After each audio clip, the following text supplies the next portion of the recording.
Good morning, beautiful people. Just super excited to share one perspective which I got as a download a couple of days ago. I've been reflecting on this and trying to put the pieces together.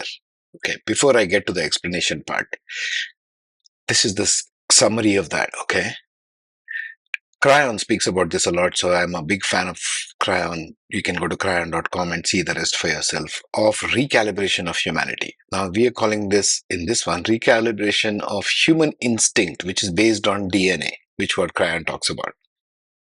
So, what if in this great shift of human consciousness, we are recalibrating all human instincts?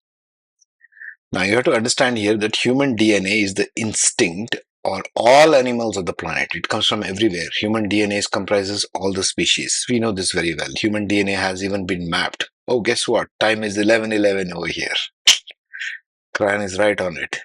All the birds and bees, pardon the expression, I'm drawing in here from various resources. Cryon, I'm a huge fan for over a decade now, has predominantly spoken of human DNA recalibration going on as part of the shift of consciousness. Sorry, my eyes just keep going back to 11:11 there. See cryon.com for more details, okay? There's lots of material for over 20 years. I think Lee Carroll has channeled this. I met him back in Delhi, by the way, when I went for his India trip. Could it be that all these are depicted as human instincts in Vedic astrology? Because I've been doing search and learning and getting certifications on Vedic astrology for some time now. And trying to piece together, really speaking, the shift is on one side, the Vedic astrology is on another side. Both seem to be kind of a loaded knowledge for me. And I've been trying to see where these two kind of sort of meet. Okay, this is a meeting point. Now let me get to the picture on the adjacent.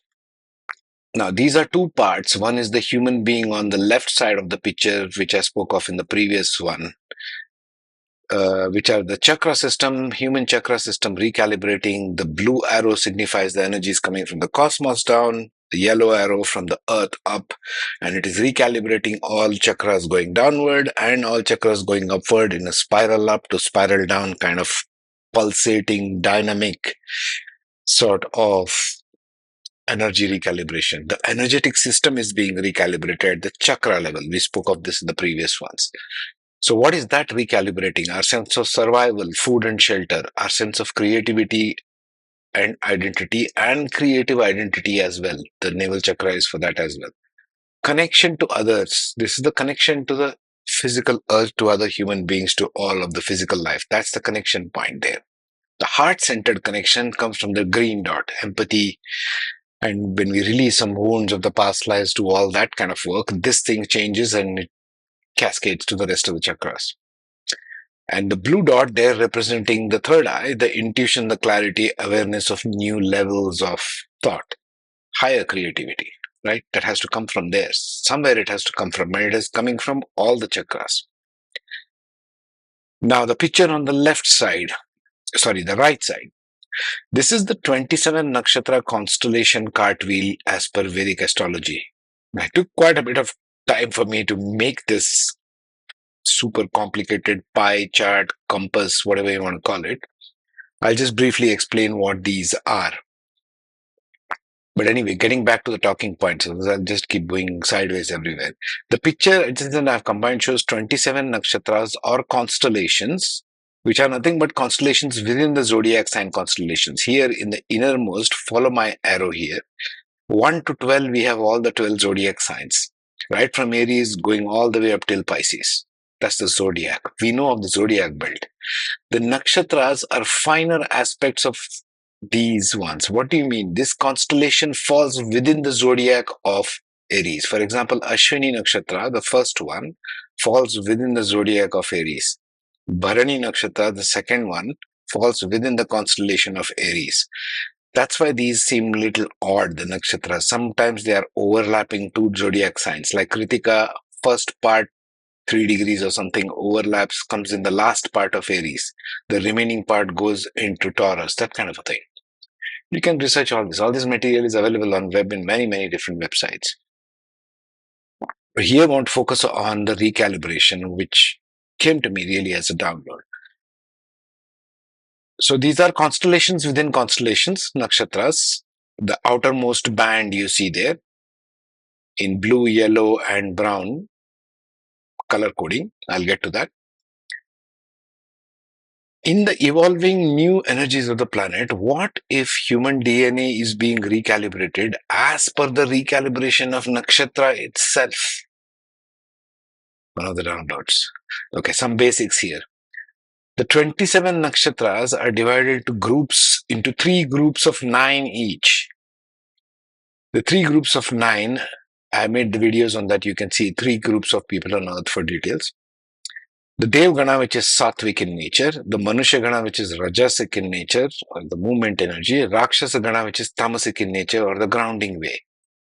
Each group brings specific attributes to play here in 3D. In the world around us, it creates this kind of a system. We bring different talents, different abilities, different instincts. There's the word again. And desires. I have color coded them here for ease of use. That means blue is Dev Ganas. All the blue ones are Dev Ganas, very Sattvic ones.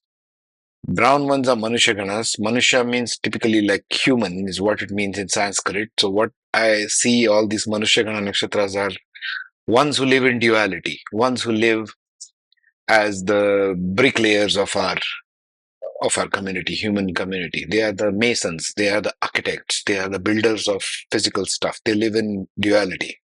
The Dev Ganas are more of Sattvic mind. They think of ideas, they think of higher dimensions all the time. They live in a higher dimensional world.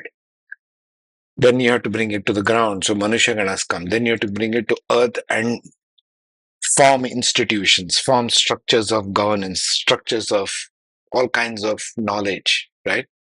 The really earthly people are the yellow ones, the Rakshasa Ganas.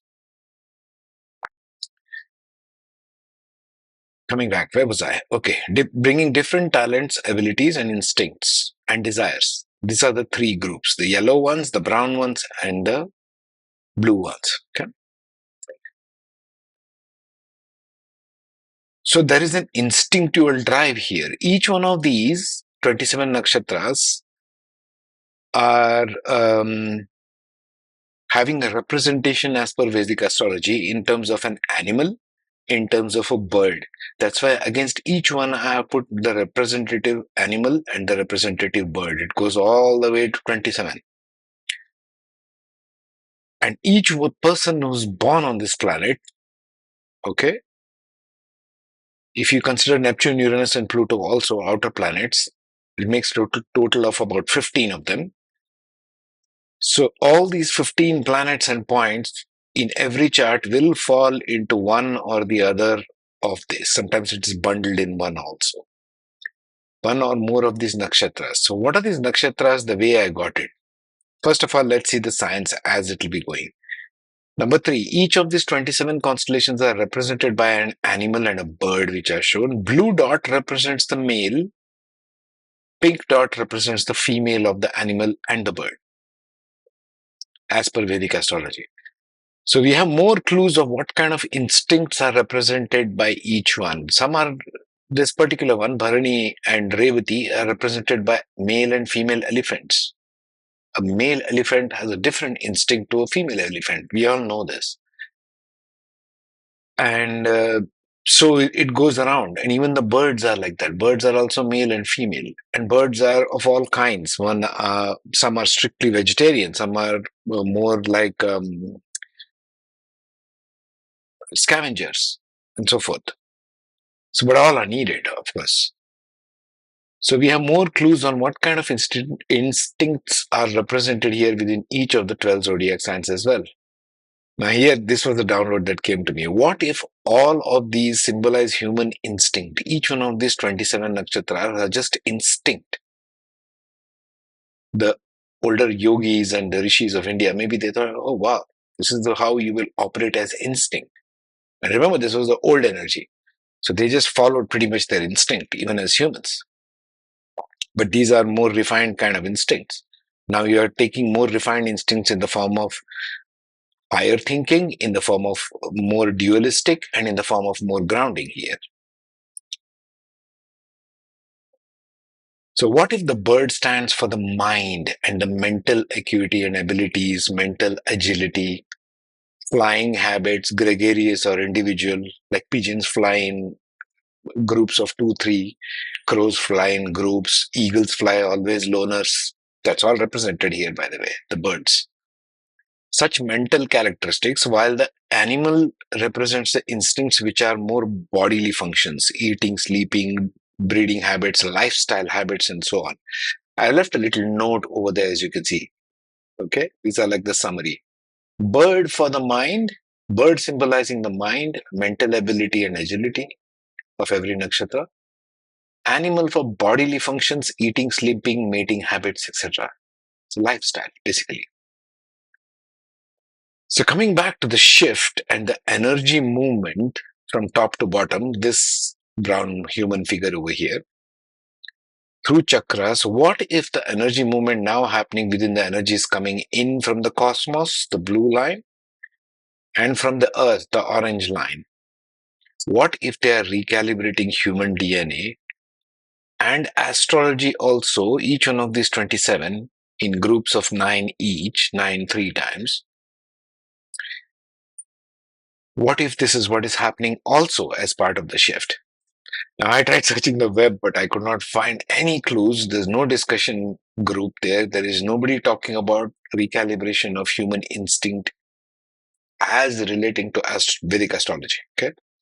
So I'm putting it out there so that hopefully some better astrologer, more refined one can take this forward if they are talking about the shift at all.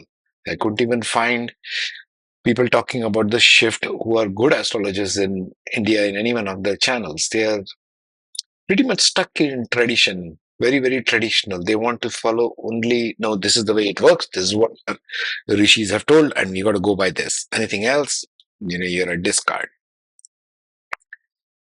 This is what I've been feeling strongly, that astrological predictions are no longer valid because we are creating as we go along. But something has to assist. Something has, like I was feeling this strong sense of, no, Vedic astrology cannot be discarded as a whole in the shift. We're talking just about the shift.